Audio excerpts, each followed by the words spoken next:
Hello there, everybody. Sean speaking. I just wanted to alert you that the main body of this episode was recorded while we were on vacation, actually, and we recorded it in our hotel room.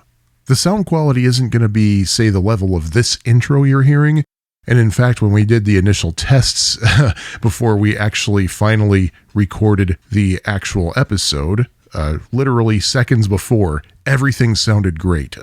It didn't turn out that way this time, unfortunately, but it's still very listenable. There is going to be a 10-minute stretch, roughly, where you're going to hear a little bit of a buzzing, and our voices are going to sound a little bit metallic. I apologize for that. What happened on the recorder is sometimes if the switch isn't fully in the proper position, it picks up a lot of buzz. I tried to filter that out as best as I could.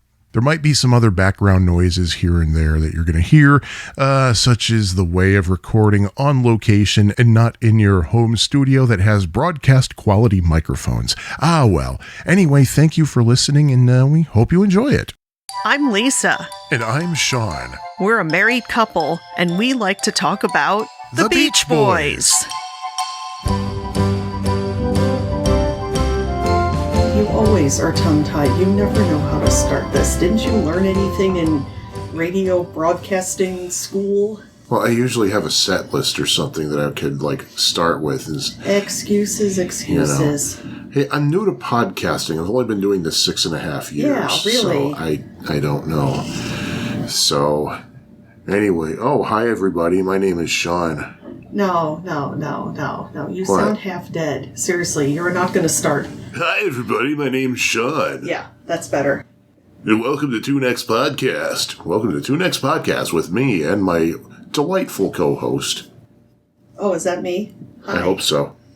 Well, you're not feeling delightful, are you? Well, I'm right by the ocean. Because that's why you didn't ask. Well, yeah, you should be. Yeah, we're on location today. Again, just as we were with episode 0, and I think there's another one we did on Haven't location. we done more episodes while we've been on vacation than at home? Possibly, and we have that little studio set up at home too. So, how have you been, dear? Well, lovely. Good. Because I'm by the ocean. Because you're by the ocean, yay. And where we are, we're near an international airport as well, so there might be an occasional airplane passing by. So, and Happy New Year to everybody. We're recording this in an old year, but it's going out in a new year. So we have that to look forward to. And anyway, should we just get right into our topic? Oh, yes. Or was there anything else we need to talk about? Yeah, our topic. Yeah, our topic. I mean, there have been so far 2 Brian Wilson albums that just came out within weeks of each other and a documentary, but we're going to talk about that at another time because we need to really dig in and get our thoughts together with those as opposed to these things that we have been discussing pretty much as long as we've known each other. So what do we have on topic for this episode? Well, our topic is, and we need to say this together to get the full effect. Oh, yeah. So it's about the Beach Boys. What the hell were they thinking? Nicely done. Yeah. Yeah, as Sean said, we've been discussing a lot of these topics for a very long time over many dinners, car rides, and other times that we get into discussions about the Beach Boys. In fact, a number of these topics I know were discussed at Ocean China Buffet, which was a Chinese buffet restaurant, and we used to go there sometimes once a week, maybe? Not that much. Really? It felt like we went there a lot. No, but every single time we were there. But we would get into discussions about the Beach Boys and the Beatles. Every single time, the Beach Boys and the Beatles. But it was kind of like we would discuss, what's great about the Beatles? And there were always many answers to that. And then we would be like, what's wrong with the Beach Boys? And there would be many answers. Especially this time period, we're talking late 90s, early 2000s. There really was a lot of frustration in the fan community, I believe, because during that period, there were a lot of things rumored that eventually happened, but not for years after we first heard about them. Yep. You know, talking concerts, releases, whatever. And it just felt like the fans' chains were being jerked a lot. So we were kind of ticked off. But many of these topics are still out there, still being discussed, still valid. So we decided to present them. And as always, these are our thoughts and opinions. Your mileage may vary. Mm-hmm. I know your mileage will vary on some of these things, not so much may. Because I know I'm the odd one out on a few of these. Some of these I came up with, some of these Lisa came up with, some of these we both came up with. So where should we begin? Well, why don't we start? Oh, by the way, before we even begin, let's just have this little disclaimer. I mean, yeah, the Beach Boys, we love the Beach Boys, but we also have to acknowledge when they screw up, or at least in our minds as fans when they screw up. We are also going to have a corresponding episode of things that they did right. There's still a Beach Boys entity out there 60 years after their first single was released. And we're recording this, by the way, on the 60th anniversary of the X Records release of Surfin' and Luau. So look in your history books if you want to determine when or look at our show notes page at tunex.fab4it.com. Or is it Tunex Podcast? I don't know, one of those will get you there. But yeah, so what should we start with? Well, why don't we start with the first topic that you came up with when we were putting our list together? Do you remember what that is? I do remember this one. And, all right.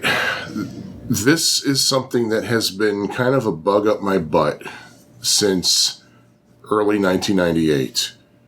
Continuing just Mike and Bruce, the only Beach Boys, continuing to go out on the road as the Beach Boys.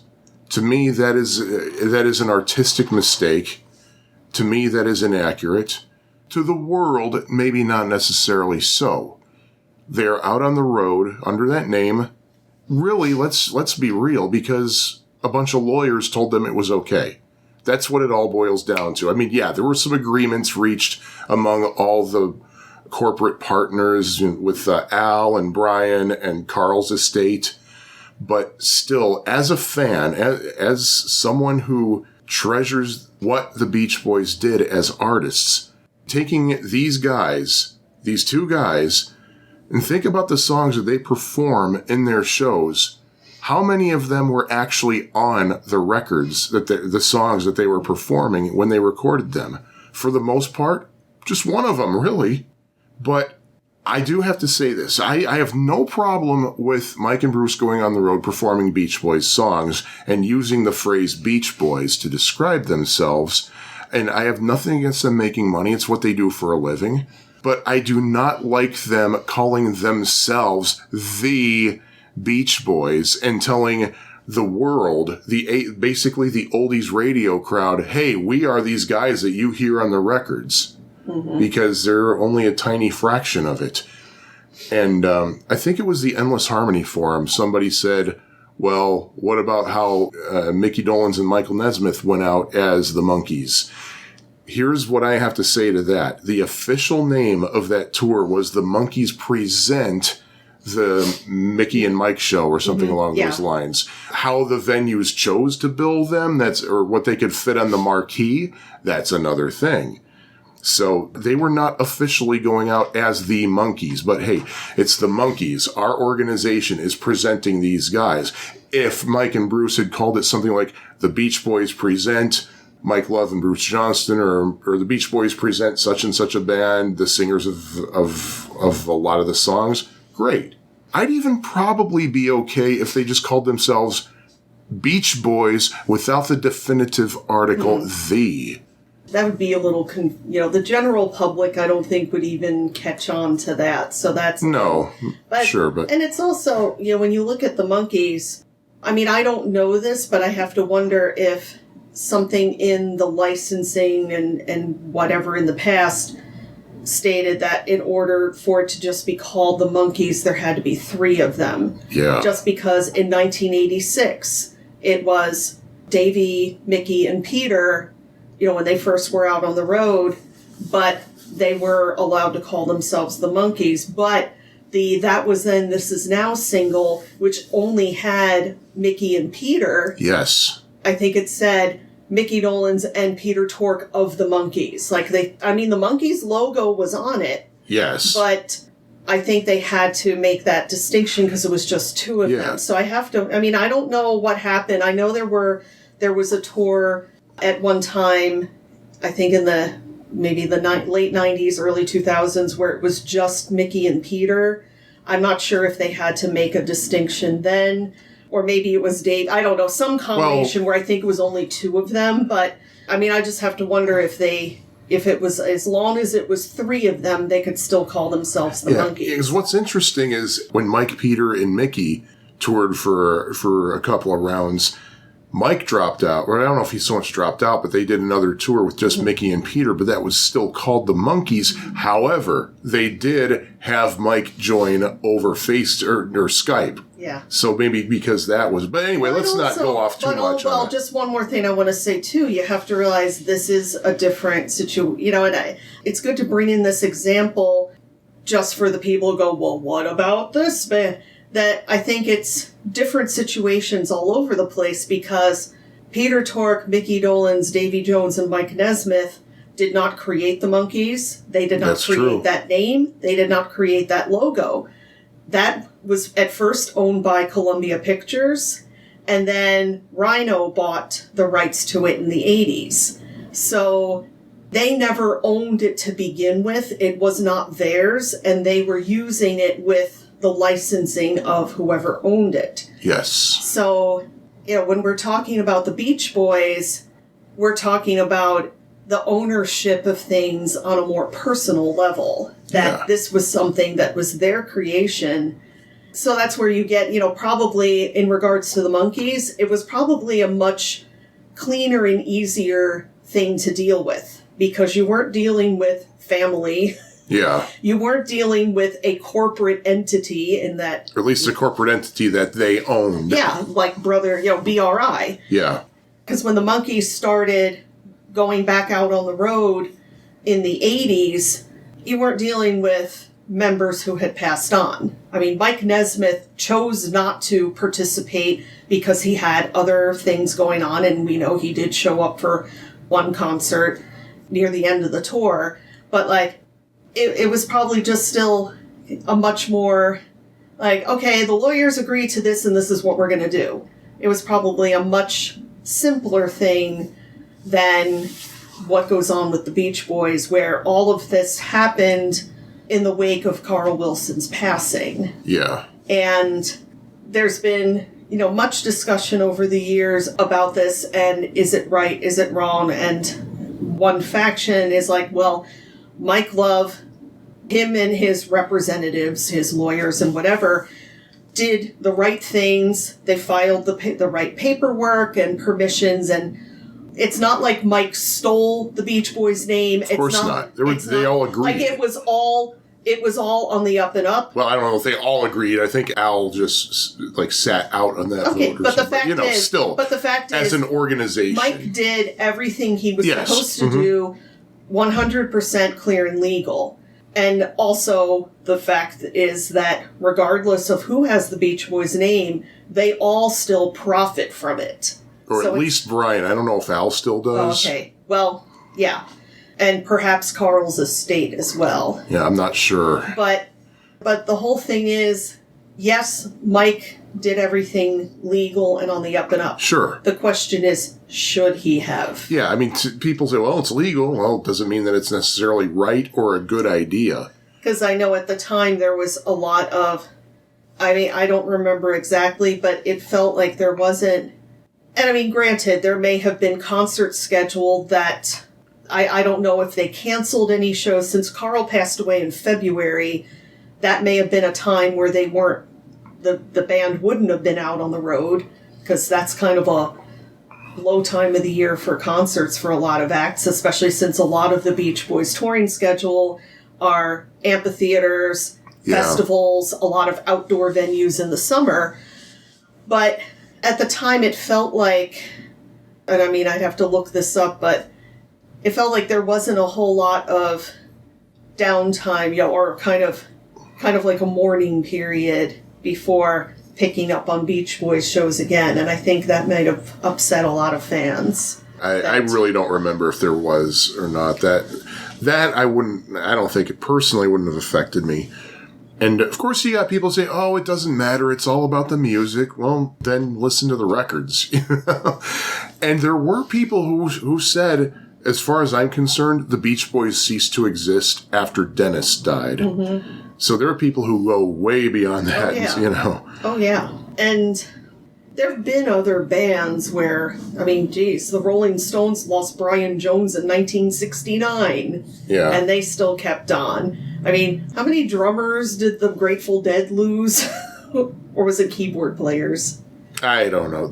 Or am I confusing You're thinking with of Spinal Tap, probably. No, the Grateful Dead lost Pigpen, I think, in the early 70s. Bands lose members and they still carry on. But when the band that you're putting out is a skeletal representation of what it once was, I got a problem with that. Well, the thing is, when Dennis died, there was still a Wilson in the band. And I think that's what upsets a lot of people, is that with no Wilson, and Mike doesn't count. No. Even though he's technically... kind of sort like his mother was a Wilson. He technically is as much Wilson as the Wilsons. He just happens to have a different last name. But still, it's like, I don't know. Yeah, I don't know. For what it's worth, we did go to one of the Mike and Bruce shows. And I will say this, I spent that entire show wishing I was not at that show. But honestly, there was nothing wrong with it. Everybody was pretty tight. Mike sounded good. Bruce sounded good. Scott Totten, he sounded freaking fantastic as far as I'm concerned. I really admire that guy. And the place was, if not sold out, close to it. Yeah. It was at Ravinia, which is a amphitheater. For those who don't know, it's an amphitheater north of Chicago with a massive lawn surrounding it where people can bring their own chairs and tables and set up their own little encampments and, enjoy the show under the stars. Yeah. If they don't want to buy a ticket for Under the Roof. And it's a wonderful place to see a show. So there were thousands of people there having a really great time, which, hey, I'm never going to fault people enjoying Beach Boys music. Yeah. But to us personally, it was lacking something. Yeah, and the thing is, people were like, oh, Mike's band has been so much better lately. They have a much more varied set list that appeals to people who like deep cuts. Not that night they didn't. It was 2 hours of AM radio oldies and Mike's most recent side projects, and that was it, really. And and just to kind of piggyback on what you were just saying about people having a good time, I remember when we were still living in New Jersey, I was talking to someone who said, yeah, I just saw the Beach Boys last night. And of course, that was back when I was really like basically I didn't want to hear anything about Mike Love back then.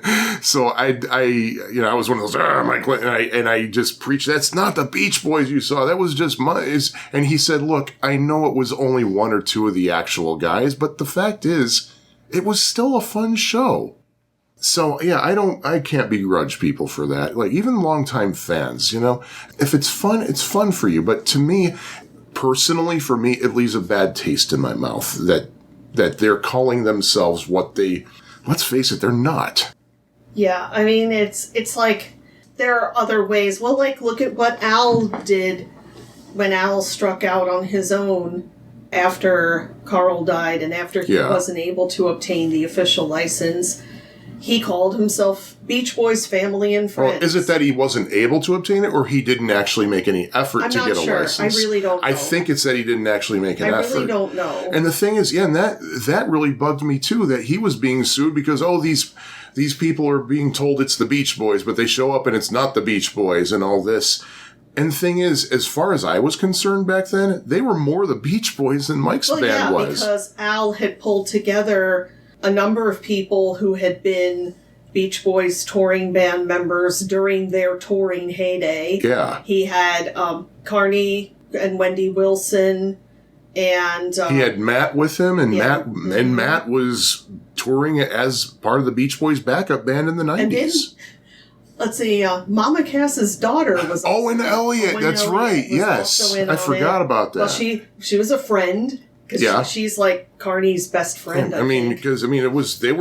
I think the problem was a lot of venues were calling them the Beach Boys. That was the thing. I remember reading about that there was somebody went to see like a Beach Boys family and friends show, and the promotion, like the posters and everything, simply said the Beach Boys. Yeah. And basically they were not using, I guess, the artwork that would come from Al's people. Yeah. They were maybe they had reused old Beach Boys posters. I mean, they could have. If they had a template already, they may have just added the new information. And that show, and I think a couple others, where Al's people actually got in trouble for that, even though they had supposedly given the venue the correct information.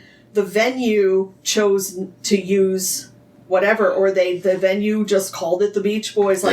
Nobody really cared about the distinction, but BRI got wind of it and got upset. Yeah, and because they didn't want like, what was it, the Temptations, where there were two different acts with different people out on the road calling themselves the Temptations. Yeah. And that may have even been around the same time. Oh, it was a lot longer ago than that. So, well, I think they were trying to avoid that situation. But also, and I think really what it all came down to it, and from what we've heard from a very reliable source, first of all, Mike did not sue Al over it. BRI sued Al over it. Yeah. And I'm just saying what our source told us. I don't know I can't 100% say for sure. I'm just saying what we were told. But I think the problem they had was the fact that the phrase Beach Boys was used. Yeah. Period. It didn't matter that it also said family and friends. Yeah.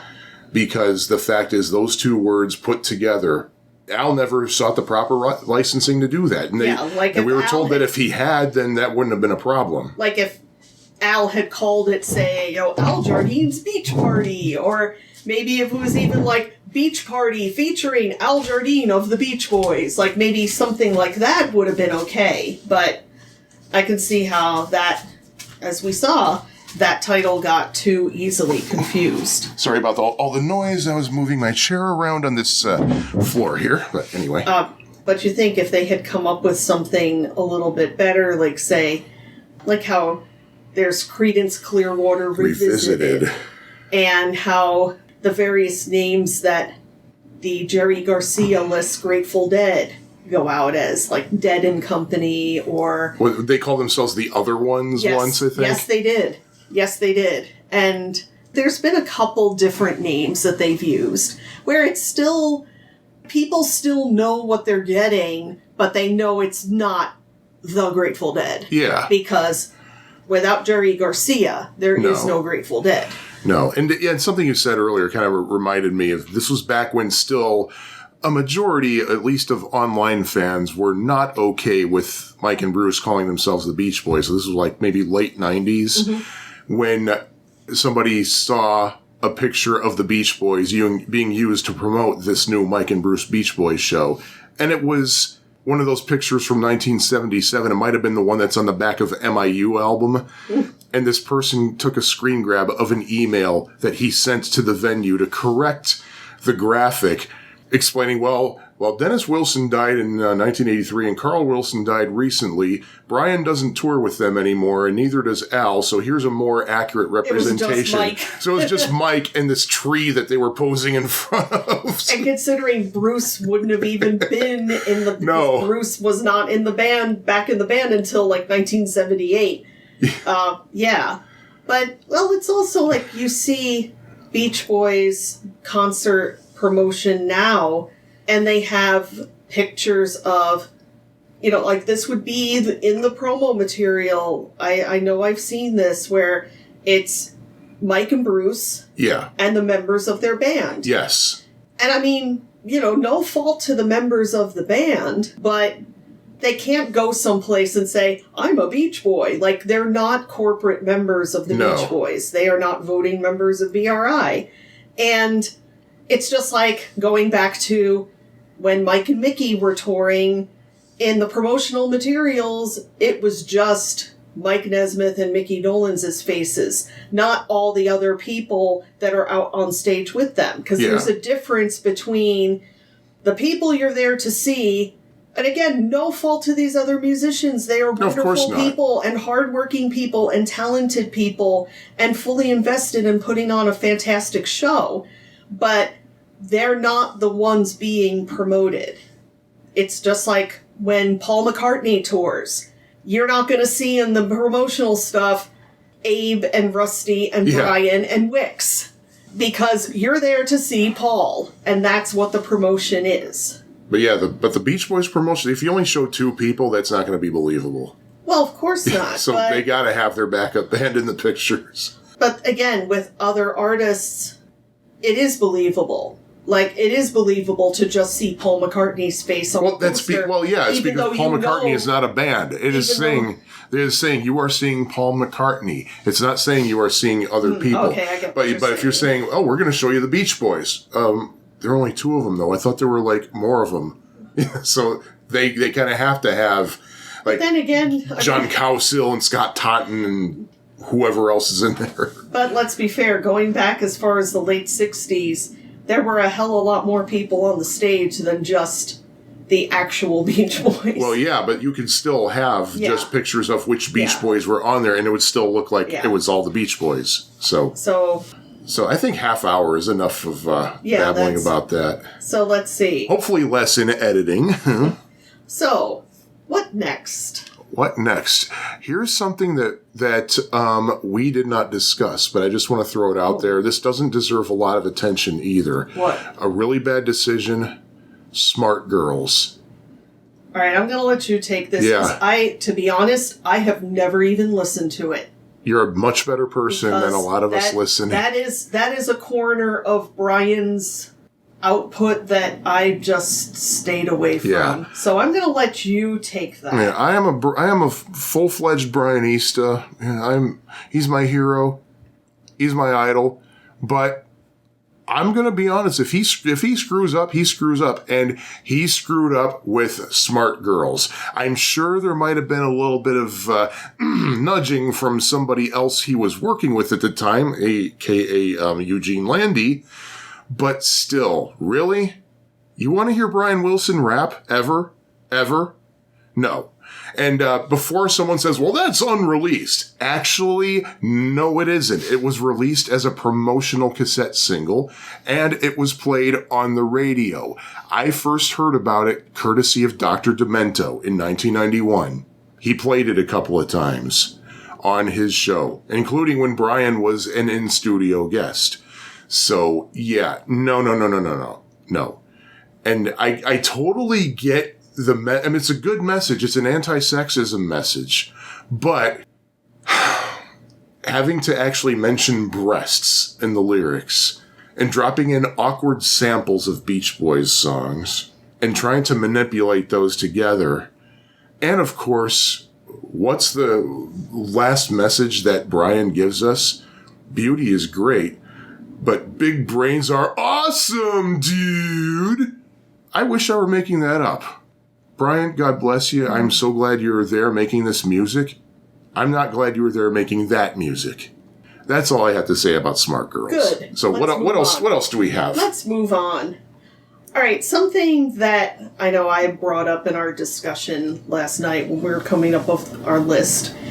Something that actually there's kind of 2 things I think go together, but one thing is that over the years, and I mean going back to the 80s and probably even further, is the severe lack of merch out there.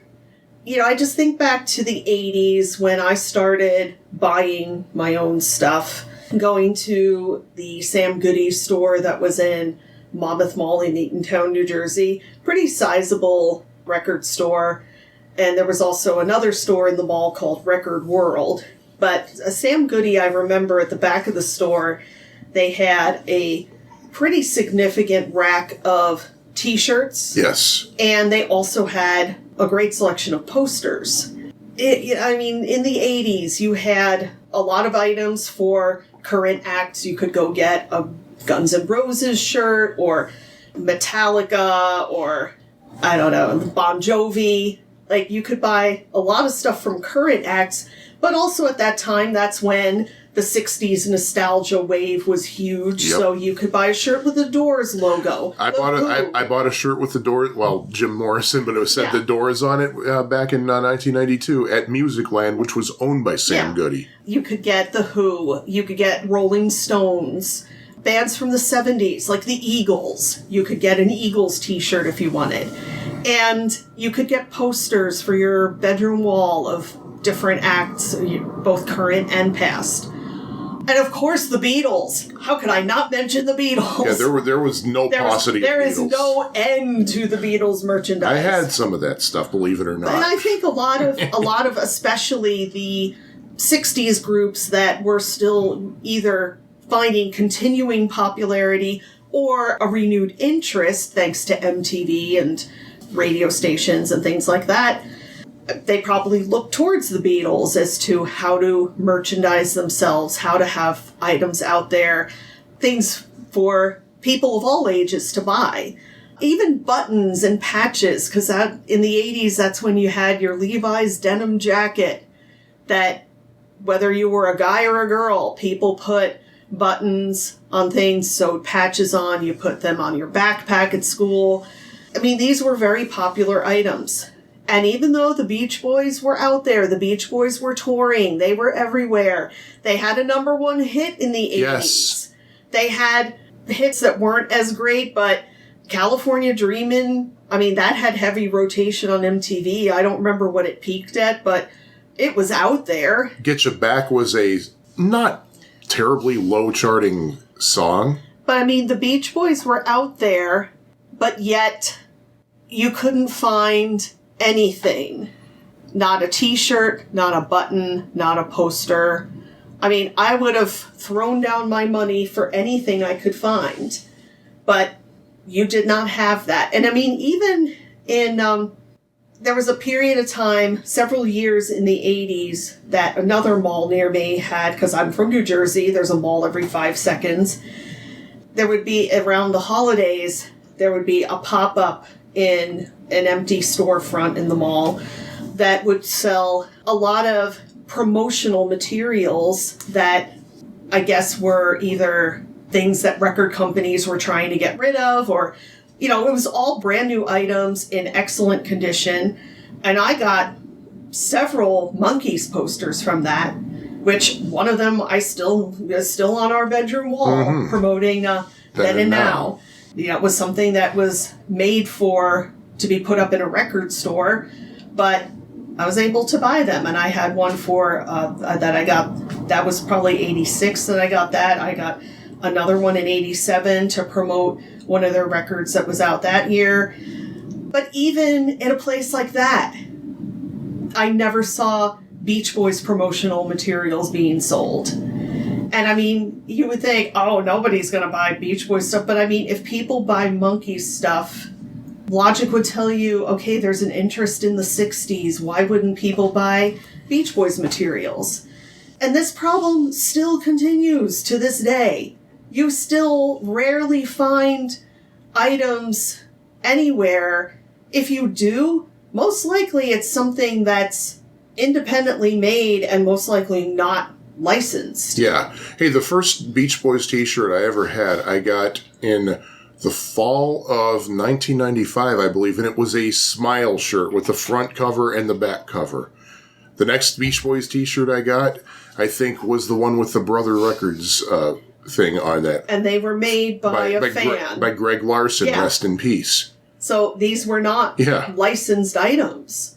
But yet, this person made very high quality materials, and we plunked down money for them because, I mean, it's the same reason why people buy bootlegs, because they're not available legitimately. Like, if we could have gone into a store in the mall and bought a Smile t-shirt, we would have. Yep. We would not have bought it from Dear Greg Larson, no matter how good his merch. Well, actually, when they eventually did put out a Smile t-shirt, I wasn't happy with it because it wasn't as good. It didn't have the back cover on it. And it wasn't like a nice heavyweight cotton like he used. But I mean, it was okay, but But anyway. Still, I get your point. It's like, yeah, I mean, the fan-made stuff was still better. I mean, it is a little better now. Like, for example, you can get that Help Me Rhonda shirt that Brian wore in the 70s officially.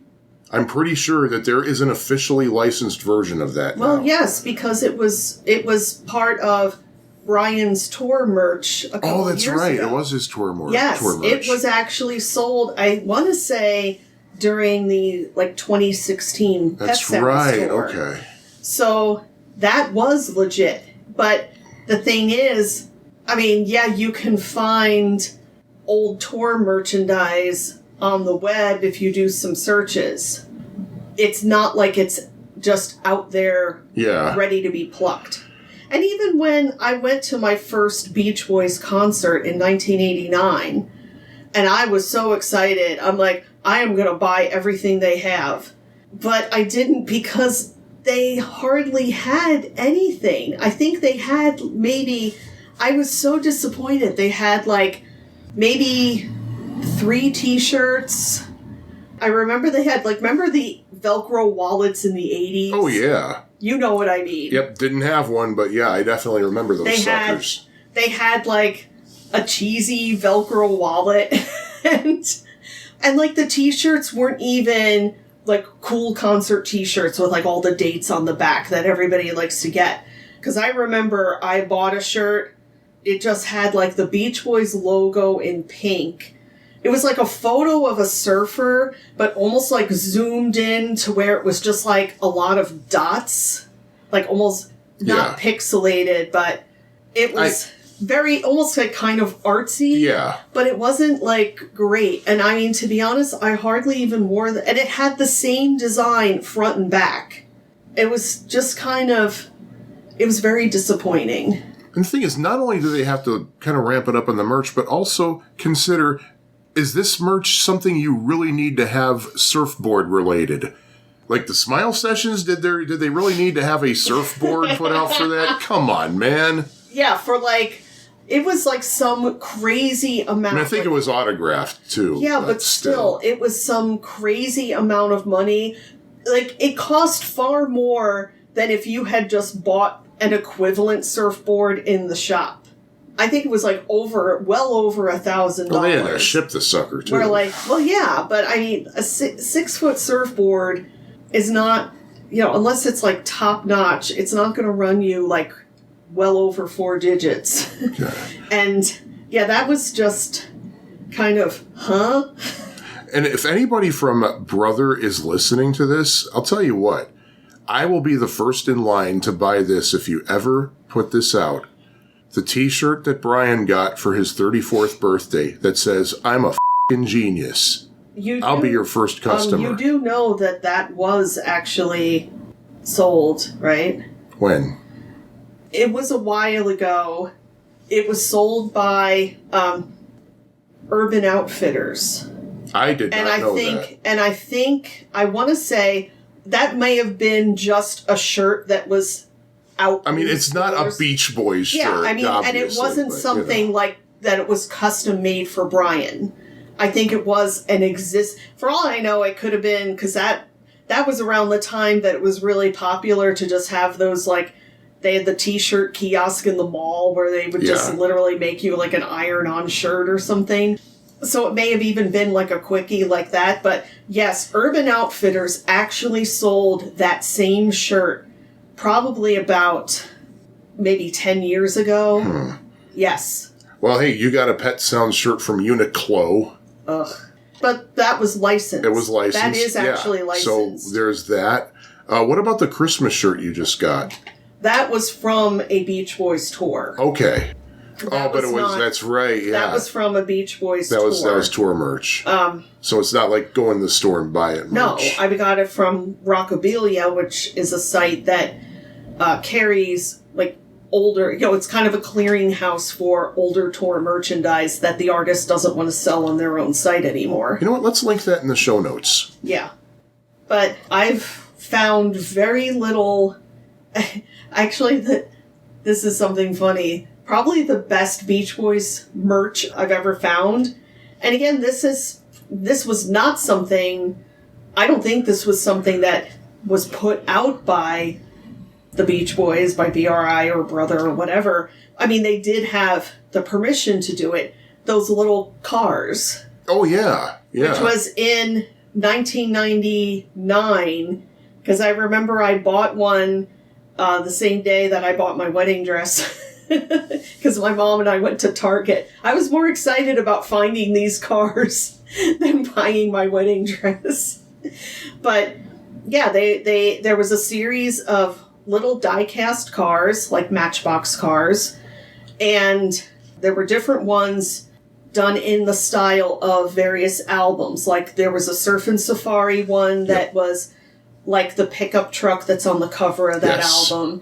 There was a Little Deuce coupe, a 1932 coupe. There was I think of Summer Days and Summer Nights. That was kind of a like mid-60s hot rod. Yeah, there was a Pet Sounds one. And there was a Pet Sounds one that I think was also like a mid-60s car. And the Surfer Girl one was a Woody. And they also... Oh, no, wait. Was it a Woody?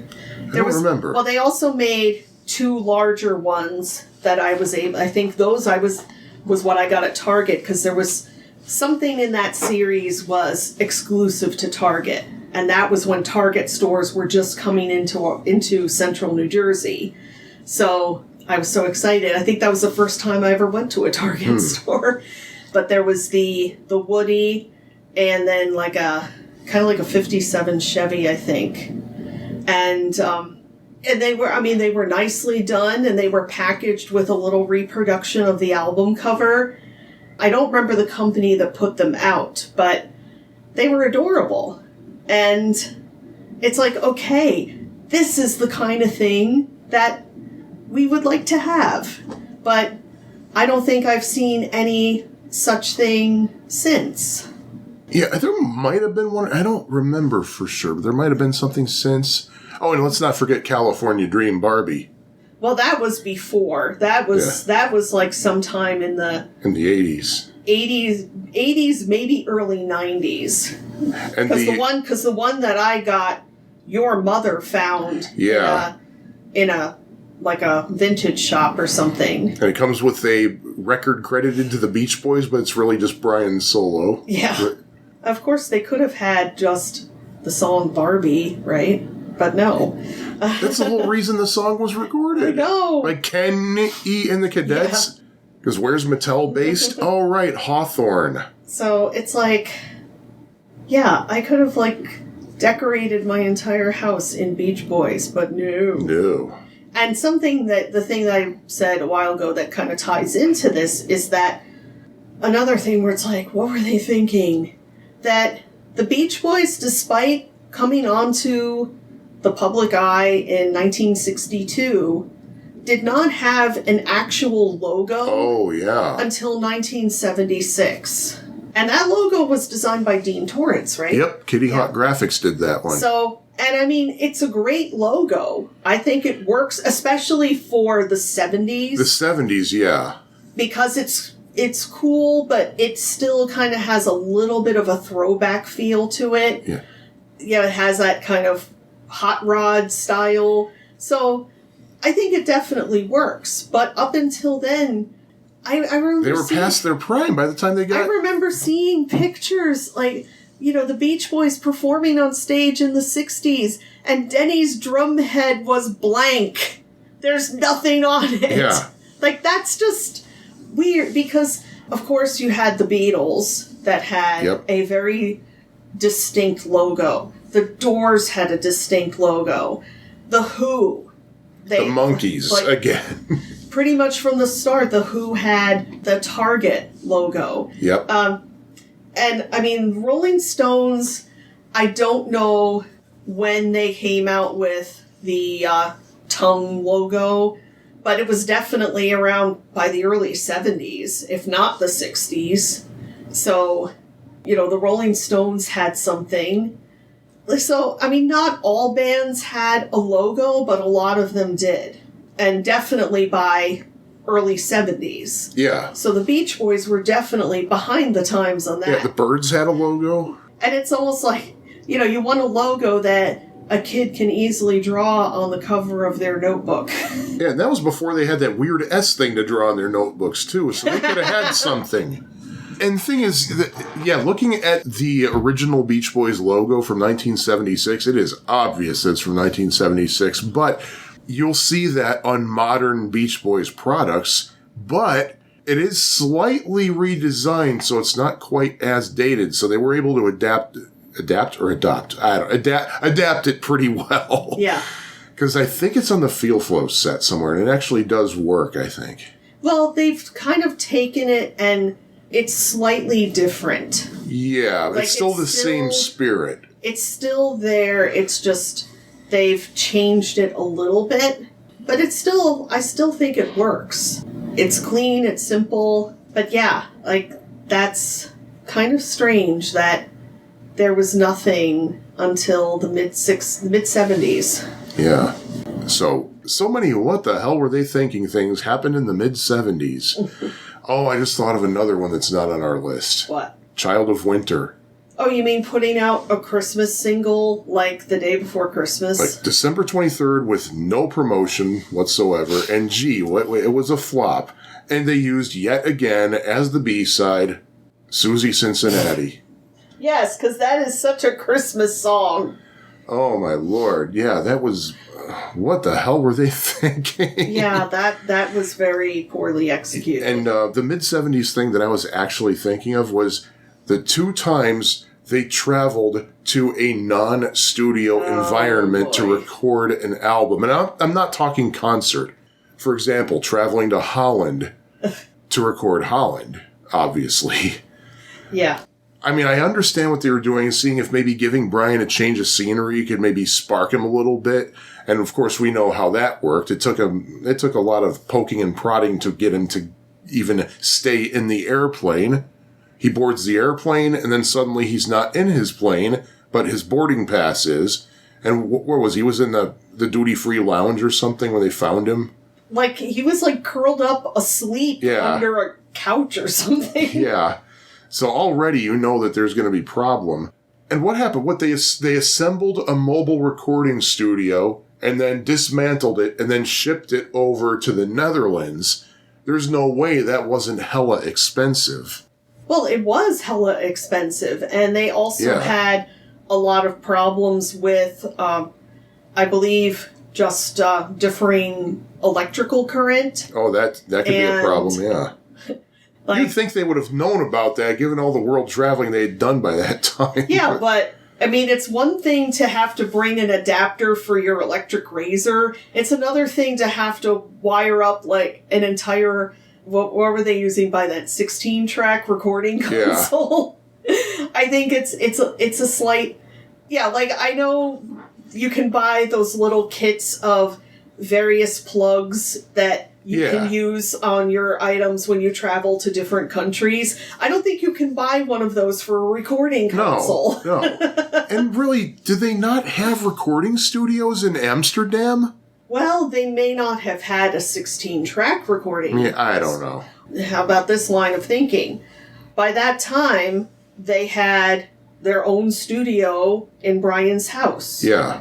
So that they could go and record whenever they wanted. They didn't have to book time. They didn't have to juggle other people's schedules.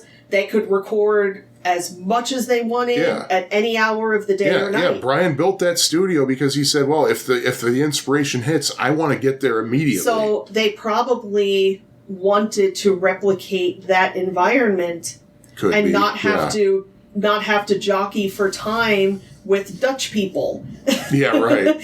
So they probably wanted to have that kind of freedom and flexibility. We can record whatever we want and then we can go out and look at windmills or something and enjoy Holland. But it turned out to be a much worse idea in execution. Okay, it was a logistical disaster, but for what it's worth, that's a great album they did over there. Of course, they made great music, but there's a photo that I know I've seen that maybe you can find it. I cannot find it. It's Carl in the control room of their studio, which was like in a barn or something. Yeah. And he just looks done. I mean, he just, keep in mind, Carl wasn't even 30 yet. Yeah. Carl was that's true. Carl wasn't even 30 years old, and he looked like an old man in the picture. Yeah, and that's the thing. You had that going on. The Beach Boys were getting homesick, and at that point they lost Jack Riley. I don't remember if he was... they literally lost him. I don't remember. I want to say that they fired him, but I also heard that he chose to stay behind in Holland because I think he had fallen in love and he wanted to stay with his boyfriend or something, and so he didn't make the trip back to the States. So either way, no more Jack Riley. No more Jack Riley means no more Jack Riley management. Say what you will about his past and his lying about getting a Pulitzer and all that. Who cares? Who cares? Because he did some great stuff for the Beach Boys. Okay, this isn't the picture, but... Oh my goodness. Let's link that in the show notes. Yeah, we need this picture. Good Lord. Going to Holland to record an album was logistically a terrible idea, but at least it produced a really great album, unlike the other album that they went on location to record. No. Yet another attempt to get Brian to get a little bit more creative spark going. They figured, well, let's see, we went to Holland. Let's go to Iowa. I know a great place, the Maharishi International University in Fairfield.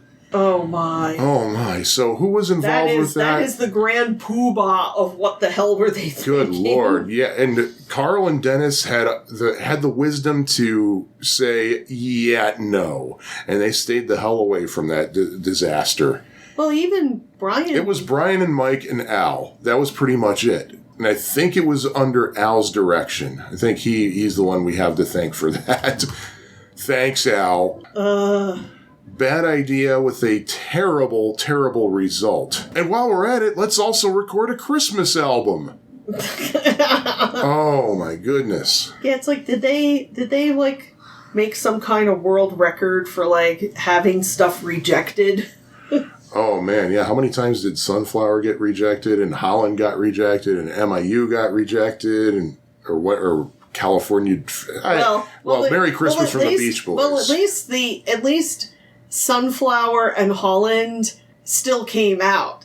The Beach Boys' 1977 Christmas album never saw release until Ultimate Christmas in 1998. And even then, they only took a few of the least bad ones from that. Ugh. Actually, a couple of those I really, really like. But we already talked about that, I think, back in a much earlier episode. So, yeah, what were they thinking? Yeah, Dennis, Carl, you guys, you had the right idea. Of course, Dennis's little rant against karma and all this. Wait, what did he say? Well, you have a computer open. Can you, do a search for Dennis, karma, Mike, and MIU? Okay, let's see what I come up with. Okay. I hope that the karma will up Mike Love's Meditation forever. That album is an embarrassment to my life. It should self-destruct. I love it. Well, it did. It stalled at 151, which unfortunately was also Sunflower's peak chart position. Yeah, but... That's a beautiful quote. I think I'm going to crust it down onto something. Now, you and Dan Addington should get together and design a T-shirt with that thing on it. So that's beautiful. Yeah. So, speaking of Dennis and his thoughts on MIU album, why he did not participate, and before anybody says, what about my Diane? Yeah, that song was recorded separately from MIU album and stuck on later. So, we're not going to get into that. The less we say about MIU album, probably the better.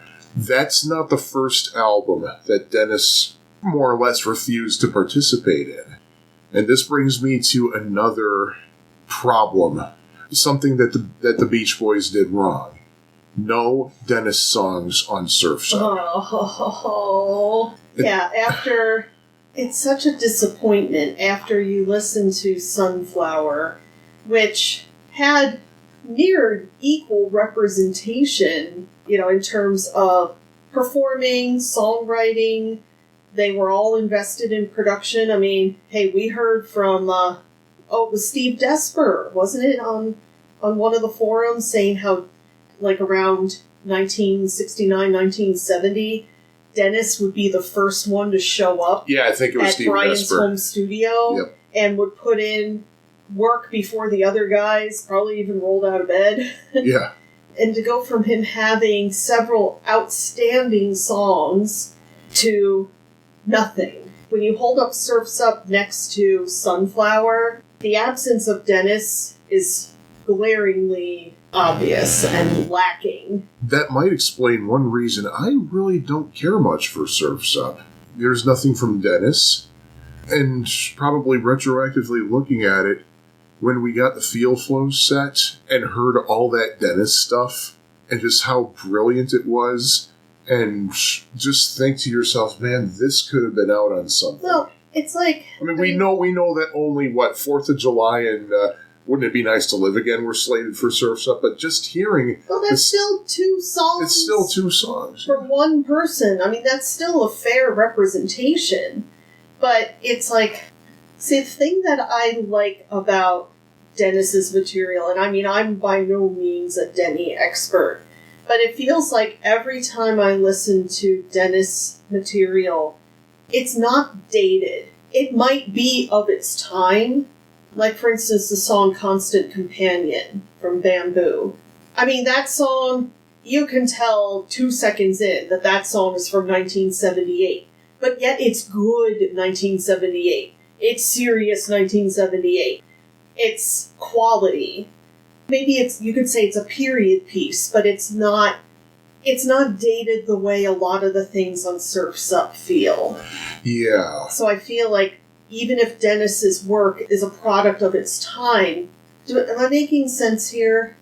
I think so. But then, I don't know. I've known you for 23 years, so maybe that's why it makes sense to me, because I speak your language. Or maybe it's something that it's dated in that it's not timeless. It's not like it could have come out yesterday. Right. But yet it still is quality, where a lot of the songs on Surf's Up to me just come off as too ripped from the headlines kind of thing. That by a year later, these were not things people were talking about anymore. Or maybe even by the time the album hit the streets, it was like people moved on to other topics. I mean, maybe not, but it just, that album feels a little too 1971 to me. Yeah, and I don't want to go off on why I don't like Surf's Up. I don't dislike it. It's just, I think it's overrated, and if you want to know why, listen to Chapter 37 of Autobiography of a Schnook. I have to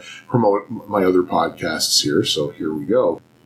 But it's just mind-blowing when you look at the back catalog of Dennis songs from that time, and we could have had two of them. We could have had two of them on Surf's Up, but I think what the general agreed-upon story is that there was essentially a pissing contest, and Dennis took his toys and went home.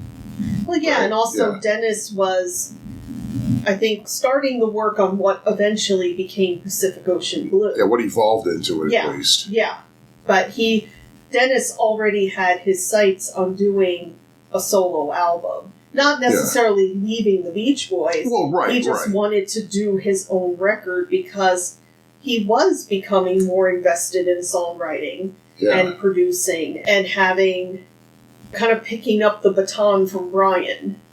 You know, where Brian, it feels like if there were no Beach Boys, Brian still would have been producing things. And Dennis, I think, kind of was in that same vein. And it's interesting how that, I don't want to say trend, but that occurrence also happened with Beach Boys in concert. Not a single song written or sung by Dennis on that album. But yet he's on the cover. He's the only Beach Boy on the cover. And it's not like they didn't perform any of Dennis's songs, because they did Only With You during the tour or at least one of the tours that album covers.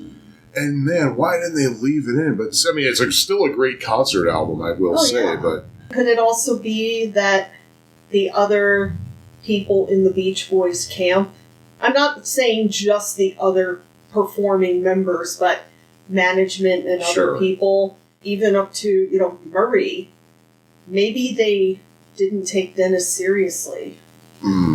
Maybe they didn't see Dennis as somebody with tremendous amount of potential. And, I mean, as I have said many times, he might have had as much, if not more, musical aptitude than Brian. The fact that Brian is nearly entirely self-taught, with the exception of some high school music classes. And accordion lessons on a toy accordion. Yeah, when he was, 4? Yeah. And that's really something, because you might have hit on something there about how Dennis might have been ignored, because did he ever have an A-side on a single? No. I don't think so. Wait, in terms of what he actually wrote. Oh, okay, as opposed to just singing. I don't think he had an A. I think he only had B-sides. He had Never Learned Not to Love, Cuddle Up. Yeah. I'm sure I'm forgetting a couple of other things. But it's just, I mean, I think he was always underestimated, because he was, which part of it is his own doing, that he was always rebellious and kind of the bad boy and not somebody who ever could sit still for very long, but it might be that even his own brothers didn't look at him as, because he didn't even finish high school, right? Didn't he get expelled? Did he? I don't. I keep hearing that, or he dropped out. I know. I heard that he either dropped out or was expelled and never finished, because that was probably about the time the Beach Boys were starting to really get going. So he didn't finish school the way Carl did. Where Carl went to the professional children. Like, Carl didn't graduate from Hawthorne. No. He went to the professional school and finished that way. But Dennis, I think a lot of people may have underestimated him. Well, maybe they should have estimated him. Yeah, seriously. I mean, that might have been kind of even part of his downfall, that there weren't enough people who had his back. Like, he had enough in him to want to try these things and do these things. But did he have the support that, say, Brian had? Or Carl? Maybe not from the Beach Boys, but from his other people, like probably Greg Jacobson. Oh, friends, yeah. Would it be Jacobson or Jacobson? It's J-A-K. I'm not sure. But, definitely his friends. Yeah. But, did Murray ever take him seriously as a musician? That's another question. Which, Murray, I think, had a level of respect for Brian, whether it was ever admitted or not, just because how could he not? Yeah. Probably also crossed with a lot of jealousy that Brian was able to achieve success that Murray never could. Murray tried to cut it as a songwriter and write a hit song. He couldn't do that, but Brian could, and did, many times over. Yeah. So, Murray, I think, respected Brian, but he was also very jealous of him. Did he ever have those kinds of feelings about Dennis? Probably not. So, did Dennis ever fully see himself as somebody who had the potential for success? Maybe he did, maybe he didn't. And there may have been moments like when he made Pacific Ocean Blue, something made him put such a great album together. Yep. But it wasn't a success. It wasn't a commercial success. Yeah, it was a critical success. Yeah. But even going back to Constant Companion, the first time I heard that, which was on the Beach Boys channel, I'm thinking this, for that time, for 1978, he could have been the musical guest on Saturday Night Live performing that. Mm-hmm. It would have fitted. It would have sounded so perfect. It would have been amazing. Hey, Paul Schaefer would have loved to have done it, too. Oh, my God. What else do we have on our... Well, speaking of MIU... Oh, no. Because the M in MIU stands for the Maharishi. So, yeah, we had in 1967, the Beatles got heavily involved with the Maharishi and followed him to Rishikesh, India, to study meditation at his place there, his compound, camp, whatever you call it, along with a lot of other notable people such as Donovan and Prudence, Mia Farrow and her sister. Oh, Mia was there too? Yeah. Oh, okay. Yeah, she went, because I think that was, because, this was early 1968, and I think that's when she had just divorced Frank Sinatra and just kind of needed to get away. Yeah. So Prudence was already heavily into meditation, and Mia decided to go with her. So they were there, and Mike Love went there. Yeah. And, it was kind of a big thing. And the Beatles created a lot of the music that they eventually put on the White Album. And Abbey Road. But they all, I think, got kind of disillusioned by the whole thing. Not by meditation itself. Yeah. They all saw value in meditation. Yeah. And even I think meditation in general, and also the TM technique of meditation. That's how McCartney got through his prison sentence in Japan. He said, I just remembered my TM and I just practiced that, and that's what got me through it. But I think they were, disillusioned for various reasons, and they all left Rishikesh at different times. I know Ringo left because he was allergic to everything. Yeah. And wasn't really having a good time. Paul wasn't, at the time, not very invested in meditation, so he left with Jane Asher. And then John and George were the last ones to leave. And we were talking about this, I think there were a variety of things, maybe just realizing that the Maharishi wasn't quite the holy man that they thought he was. And of course, my favorite story is, I think it's in May Pang's book. Oh, no, it was in Pete Shotton's book, I think. When John introduced the Maharishi to Magic Alex. And Alex said, oh, I remember you. I met you in Greece in 1959. And the Maharishi said, no, I've never been to Greece. I've only been to India and England. And he pulled John aside and said, John, this guy's a fraud. I know I met this guy in Greece and he was using a different name. And what was it? John's parting shot to the Maharishi? Because he was like, why are you leaving? And John's like, well, you're so cosmic, you should know. I think he said, if you're so friggin' cosmic, his actual words, I think. And of course, alternate lyrics to Sexy Sadie. Oh, yeah. Which I don't think we should. No, because then I'll have to bleep it, and we already have enough to bleep, so. So, yeah, I mean, by early 68, the Beatles generally were distancing themselves from the Maharishi, because I think also they felt that the Maharishi was using them, exploiting the connection to promote his own interests, and the Beatles were not cool with that. But Mike Love was still devoted to the Maharishi, as he still is, really. Yeah, I mean, really, he's still.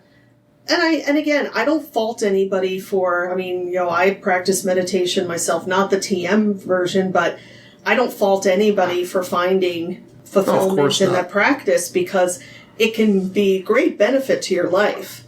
But it's one thing to practice meditation, it's another thing to have devotion to a guru who may not be on the up and up. Yeah. And they had the wonderful idea of having the Maharishi open for the Beach Boys. He closed for them. Oh, that's right. That's right. The Beach Boys opened for him. Yeah, Beach Boys performed, then everybody left. And they're like, wait a minute, no. And I remember in Mike's book, he said that another problem was that the Maharishi refused to be microphoned. Yeah. And nobody could hear it. Those who did stay couldn't hear him. He had kind of this high-pitched voice, his voice. He did not have a booming theatrical voice. No. We take a specific thought which suits us, which is called the mantra, or a suitable sound for us, which we receive from the trained teacher. I think there were only a handful of dates that actually happened on this tour. Yeah, it wasn't. They canceled at least the Maharishi part really early on. Yeah, because they hardly sold any tickets. And Bruce's famous quote was something like, that tour made money only for the florists or something. Al said that. I think Al said that. I want to say that's Al's quote that, yeah, because the stage had to be like covered in flowers, fresh flowers. And I just think like kind of basically being a shill for the Maharishi period was kind of a bad decision. I mean, nothing wrong with practicing it and all that, but when you're basically using your music to say, hey, we love Maharishi and all that, you're kind of going to turn people off. And especially when the Beatles had already kind of publicly shoved the Maharishi aside. I mean, there were still plenty of celebrities out there to this day who practice TM. We were talking about this, how it's one thing to practice TM, but it's another thing to actually bring this whole thing into your art, and that's going to turn people off. Well, yeah. When I was in yoga teacher training, they would call it getting to woo. Because like when you are teaching a yoga class, there are people who are going to be there who might have a very strong interest in Indian culture and Hindu faiths, and they want to know the Sanskrit terminology. Like they want to learn more about it and be more invested in that, which is fine. But then there are also people who might not want that. They just go to yoga for the physical practice, and they don't want because it might go against their own personal religion, or you just kind of want to stay off of the woo, getting too into some other kind of spirituality that people may not be there for. Yeah. And I think that was kind of the problem with the Maharishi and the TM. I mean, even though that was his movement. Donovan used Maharishi teaching in his lyrics all the time, but he's not flat out saying, I love Maharishi. He's just saying the actual teachings. Well, yeah. But you have things like TM song, Maharishi gave it to me. And oh my God. I still love that song, though. I can't stand that song. I can't stand... Oh, no, actually, no, wait. That song, TM song, you mean the one from 15 Big Ones? Yes. All right, that one cracks me up. I can't stand transcendental meditation. Oh, my God. You people and your transcendental meditation hatred. You people are so... You don't get it. You just do not get it. Yeah, I don't, and I don't want it. It is one of Brian's most brilliant things, and I'll talk about that another time, because we're here talking about disasters. Yeah. But that tour was just very bad timing and very bad thinking that, like, not reading the room and understanding what your fan base wants. That's kind of what I was trying to get to. I might not have really expressed it that well. Now, speaking of these tours and what was happening at the time, do you think that pulling out of Monterey was a what the hell were they thinking? No. Next topic. Oh, that's it? That's it. Well, I mean, yeah, a lot of people think, well, man, that was a huge... I think that was a huge event in pop culture. Why they backed out of it? I think there have been several different reasons provided as to why they backed out. For one thing, again, going back to Mike's book, Mike said that Carl was the one who basically begged everybody, let's pull out of this because I'm afraid I'm going to get arrested. Yeah, because he was resisting the draft. But the thing is, he had already gotten arrested, though. So I don't know. I don't know. But, no, I just think, especially for what Monterey is remembered for and what happened there in terms of that it was very cutting edge. And you had bands who were already known, but yet they presented things that were new. Yeah. And you had Jimi Hendrix and, well, really, but Monterey is kind of what introduced The Who to the U.S. audience, right? Like kind of, sort of. I mean, that was the first real impact they had in the U.S. There was a Grateful Dead. Big Brother and the Holding Company was just getting recognition. Yeah, and I just feel like if the Beach Boys had gone out there in their striped shirts and done even more current stuff, it would not have gone over. I mean, I'd like to think that what should have happened and I don't know if this would have worked, but I think this is the only thing that would have made sense. If Brian had put himself out there as his own name, like Brian Wilson Presents or something, and it would be music from Smile, where you have basically a super group of Wrecking Crew people with members of the Beach Boys as the singers. And that may have blown everything out of the water, especially if he had, like, the Sid Sharp strings. Yeah. If he had Julius Wechter on vibes. If he had saxes and horns and flutes, and if he had, like, everything. Like a whole stage of people playing Smile music. Because that stuff is... talk about psychedelic. Yeah. I mean... that may have made people sit up and take notice, but it could not have gone out there under the Beach Boys name. And I mean, it may have been possible because it wasn't the Beach Boys on the Monterey Board of Directors or whatever it was. The Board of Governors. Board of Governors. It was Brian Wilson. Brian was already somebody who had clout in that world, and I think he could have put himself out there because, especially since that music is so different than what people at that time associated with the Beach Boys. Like, they would have been like, oh man, who's this Brian Wilson dude? And it's like, oh yeah, he's like the Beach Boys guy, but look at what he's doing now. Yeah. I think that's the only way it could have happened. But instead, Brian goes to Hawaii with the Beach Boys. Now, this is something that I'm stealing from the Sail On podcast. The guys on Sail On talked about how the reason that the Hawaii shows sounded like they did was because Brian wanted them to sound similar to the same kind of pulled back sound that Smiley Smile had. He had Dennis pull a couple of drums off of his kit, which is why it sounds like Dennis is just going, doom, doom, because that's pretty much all he was able to do.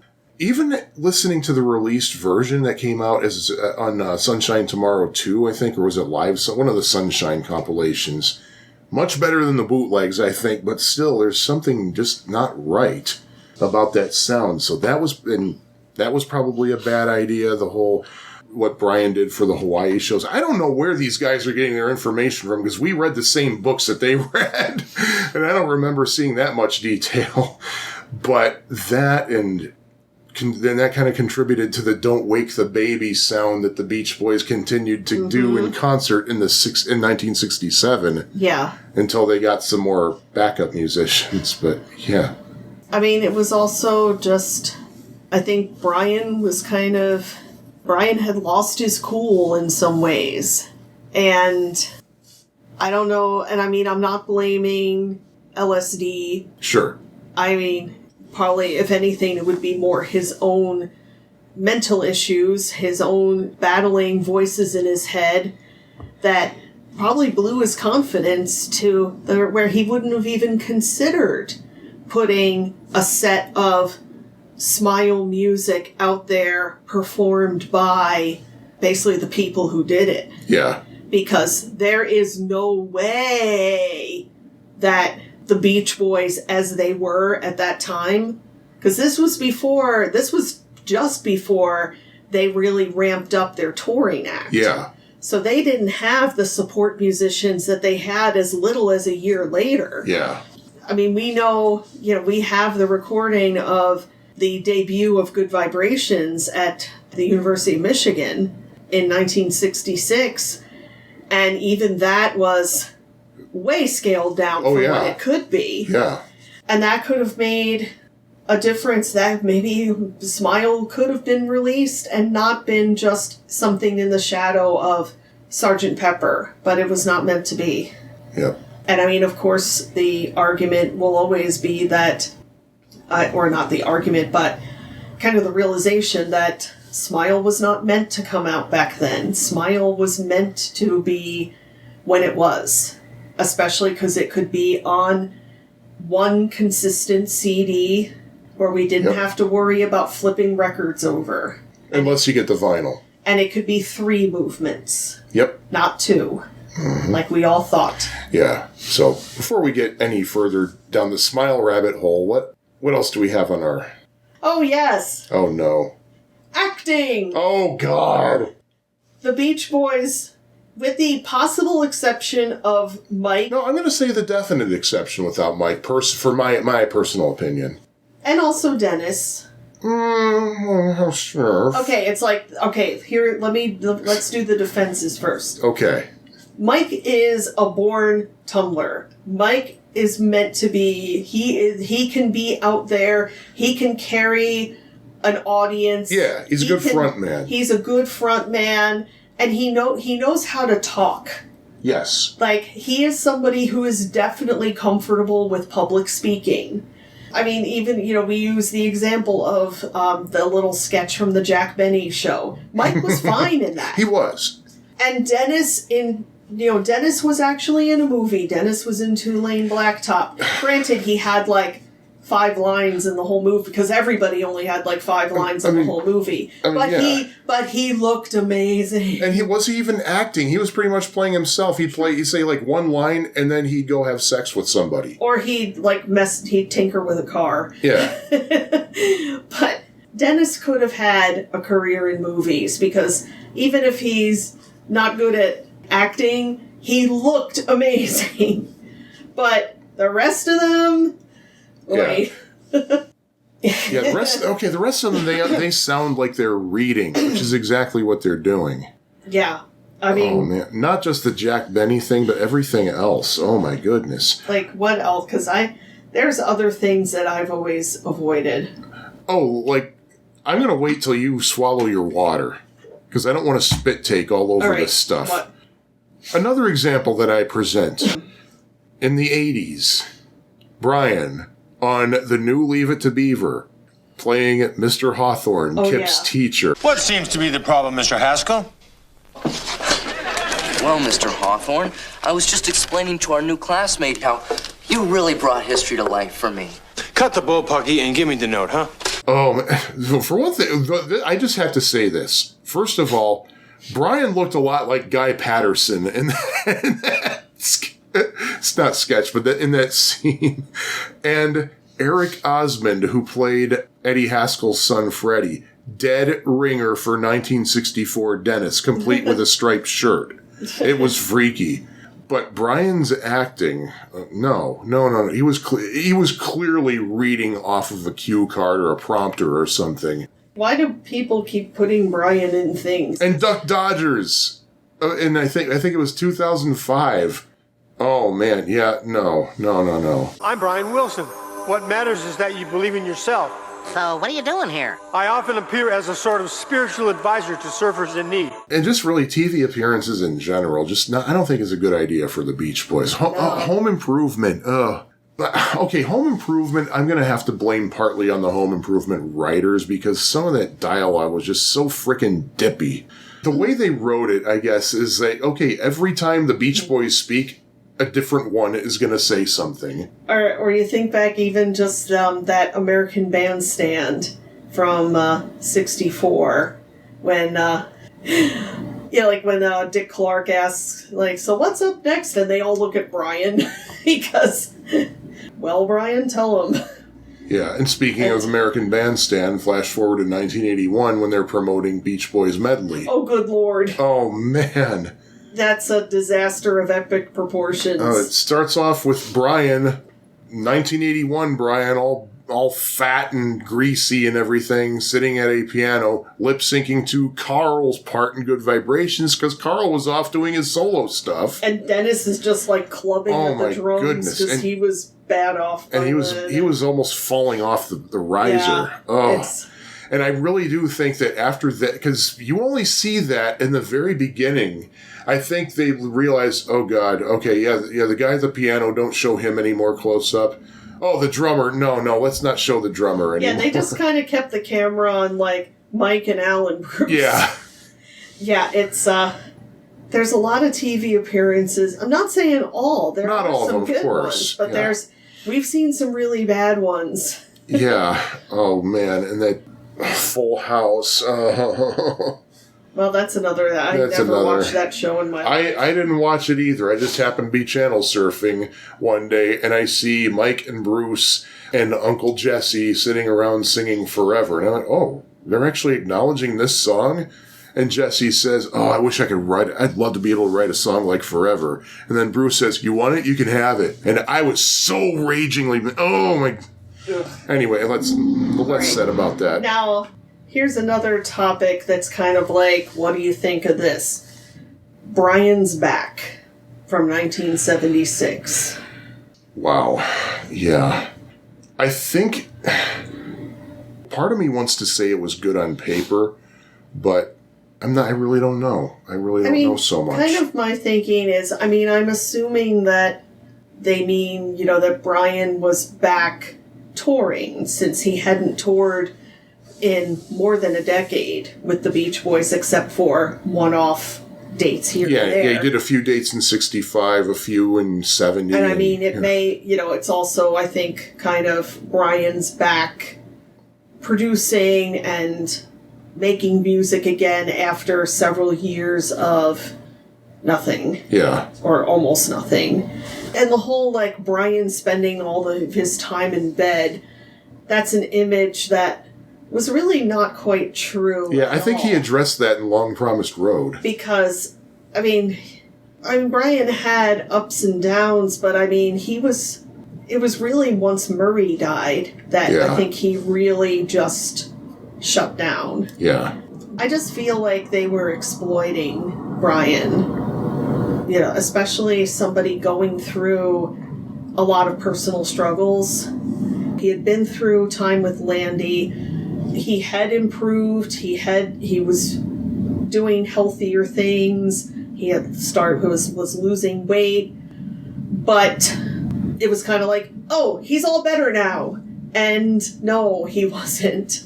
Yeah, I think it was kind of almost cruel to shove him back into the spotlight when he may not have been ready for that at all. Yeah, I'm curious to hear from people who were there, who remember those times, who saw Brian in 1976 and what people thought about him. Mm-hmm. When they see, here's this, well, he might not have been all that huge at the time because he had already been doing some image improvement and stuff, but here comes this guy bearded and who sounds like an ashtray mm-hmm. and who's kind of not all there, really. Well, granted, it was 1976. A lot of people sounded like ashtrays. That is true. That is true. And a lot of men were going around showing their hairy chests. Yeah, that is true. So, it may not have been as noticeable as it is now to us looking back from the perspective of time. Yeah, and also, we're looking at back as a couple of people who came of age when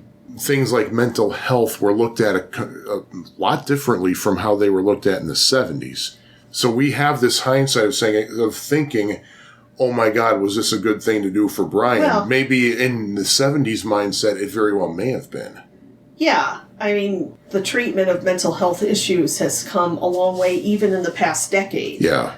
And then that horrible, horrible song that sadly saw release in 1998 that was recorded during that time called Brian's Back. Yeah. Oh, man. Yeah. Yeah, remember how you kept it unreleased? Yeah, that was a good idea. That was a good idea. And something else that should have been kept unreleased, the Summer in Paradise album. Oh, goodness. Yeah. See, all right, Summer in Paradise to me is the Beach Boys version. We got to talk about the Monkees again. It was their Pool It. When it's basically all computers, hardly any real instruments, and they're trying to sound modern. They're trying to sound contemporary. I hereby offer this challenge to Mike Love. Write a song that does not involve the words still, summer, surfing. I think you get my point. Yeah. And that's pretty much what that album was. And to desperately try to make people remember that they're Brian Wilson's group, they throw in a remake of Surfin' so they can have his name in the credits. And of course that stupid John Stamos version of Forever. And I have to tell this story. Some people who are listening who may have known me a while have heard this story. I think it was 2009. I was at work. I had my iPod on. We were all listening to our music with speakers and stuff, and nobody cared. And I had my iPod in shuffle, and Forever from Sunflower came up. And I overheard one of my coworkers kind of humming along to it. And I said, "You know this song?" And she said, "Yeah, it's the Beach Boys, right?" I said, "Yeah. Once again, you know this song?" She said, "Yeah, I remember it from Full House." It's been years since I've spoken to this person. Yeah. Yeah. Nobody would release it, which is why they had to release it themselves. It only sold, 1,000 copies-ish?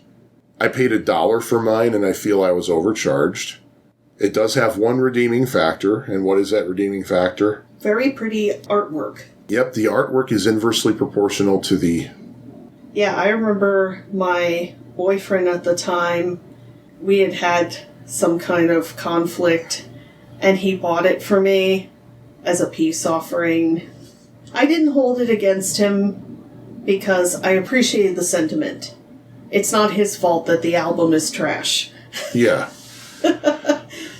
And I think I told this mini story before, but it's worth mentioning again how when our friend Jeff, may he rest in peace, first joined PSML, which is still active, by the way, he was 19 years old, and he was calling himself Jeffy because he figured that given that he was only 19, he was just a little kid compared to everybody else on the list. And he said, "I love the Summer in Paradise album. It's one of 2 Beach Boys albums I own. And I just love this group so much." And it's like, oh, dude. And I remember somebody responded, "Somebody send this kid a copy of Sunflower." Yeah, really. But he said, "Hey, I can't help it. I love Summer in Paradise." Well, another bad album idea. Again, something that was probably a good idea on paper. Stars and Stripes Volume 1. Oh, goodness. Never ever, kids, never ever call your album Volume 1. Wait till Volume 2 comes out, then you can go back and call it Volume 1. Yeah, calling it Volume 1 guarantees there won't be a Volume 2. There won't be a Volume 2. Just ask Traveling Wilburys. What was their next album? Volume 3. Volume 3. So, or how George Michael put out Listen Without Prejudice, Volume 1. There was never a Volume 2. It's kind of like calling something the first annual. Yeah. That guarantees it'll be the last annual. But, man, and... I mean, I guess maybe if you like country music, you might find it enjoyable, but I don't know about that, because something that well, for one thing, I don't think the album sold very well. It sold better than Summer in Paradise. I think it actually charted, unlike Summer in Paradise. But I was going through the list of artists, and most of the country artists that they were performing with, they had pretty much already peaked, and they were either washed up or just not really doing much. Because I was going through most of these, I looked through these artists' discography and saw that after Stars and Stripes, they didn't have any more hits for a lot of these people. There are a couple of exceptions to this observation I'm making, because you had Willie Nelson. I mean, who can argue ever that Willie Nelson was not great before and was not great after? That's something he's never going to lose. But you look at, say, Lori Morgan. I don't think she had any other hits after that. James House, I don't think. I think the one act... there are a few acts that were on that album who did continue to have some hits, but the thing is, they had already been well established for quite a number of years. Sawyer Brown, for example, that group had been around a long time. They had a way to consistently knock out some hits, and they still kept doing it, but they had already been long firmly established. But the newer ones that the guys were working with, not so much. And not only that, but it's supposed to be a country-themed album. 2 of the artists they were working with weren't even country artists. Kathy Tricoli was contemporary Christian, and Timothy B. Schmidt was from the Eagles. And Poco. I just can't listen to that album, and partly because I don't like country music. I do like the Caroline No arrangement they did with Timothy B. Schmidt. That was pretty cool. And of course, there were a couple of things that didn't make it to the album, like In My Room with Tammy Wynette was left off for whatever reason. And I don't know if they ever actually recorded it, but we know that they rehearsed Sail on Sailor with Rodney Crowell.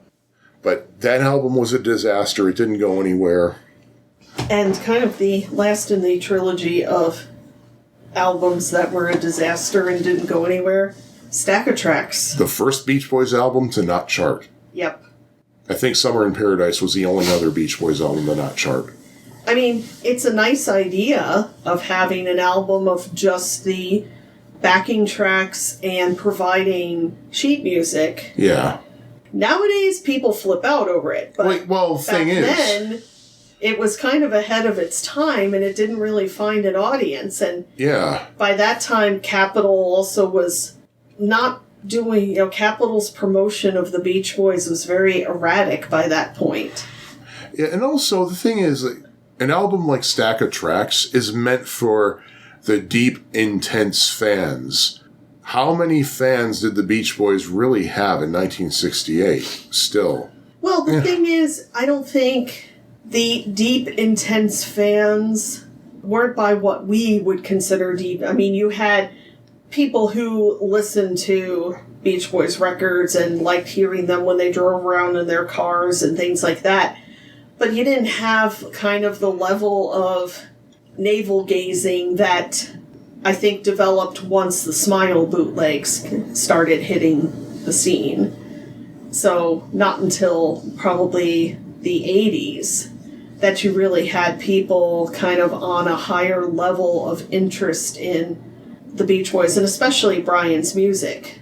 Like, I just don't think it's something that people in the 60s really thought about unless they were actually studying music. Yeah. And they maybe had an interest in analyzing Beach Boys music on an academic level, but that probably wasn't very many people. Yeah.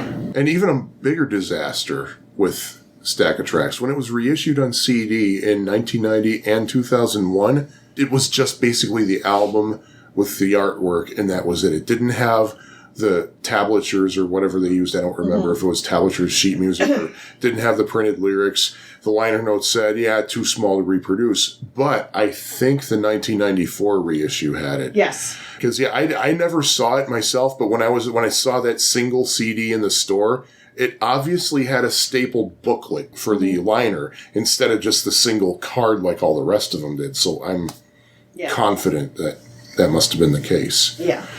And another problem with Stack of Tracks, when it was first released, the stereo version was not stereo. It was duophonic. I don't know why. I've not listened to our vinyl copy yet that we've had for 20-some years that we were able to score. But at least on the 1990 CD reissue, some of the tracks, you can actually hear the vocals bleed through. And at the end of Little Saint Nick, the vocals are, like, at the very end, come full blast. Oh. I don't know if that was on the original thing or if that was screwed up in the remastering or what. We might have to check that out. Yeah, it's too bad we're 1,700 miles away from our records. Oh, well. Yeah. Oh, But yeah, it was a good idea on paper maybe, and Carl probably had the best of intentions when he selected the list, but once again, we have to just ask, what the hell were they thinking? So is that it? Yes. Wow. I think that's a lot, and I'm sure we could come up with more, but that's enough for now. Yeah, I mean, if you all listening have any other thoughts as to what they did that was wrong, hey, let us know. Just keep on listening. You'll hear our email address and other contact info. But hey, that was it. And once again, Happy New Year. I hope it's a Happy New Year for you all. So we'll be back with another episode next month. And until then, bye. This is Sean and Lisa. Thank you for listening to the TuneX podcast. Please leave us a review at Apple Podcasts or iTunes.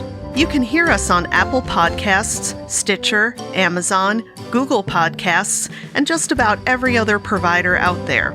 If TuneX isn't on your favorite provider, please let us know.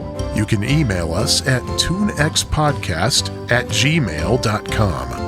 Our website, which includes the show notes, is tunex.fab4it.com. Fab4it is spelled F-A-B and then the number 4 and then I-T. Feel free to connect with us on social media. TuneX is on Facebook, and we're also on Instagram and Twitter, both under the handle of TuneX Podcast. Our opening and closing theme, Melody 10, was written and performed by Scattered Frog. All other music and sounds used in this episode remain the properties of their respective copyright holders and are used for the purposes of commentary and review. No infringement is intended. We'll see you next time, folks. Until then, don't back down from that wave. We recorded inside so we could avoid the noises from the street. And here we go. So, you know what that's the sound of someone who's going to get laid tonight. No, they're not.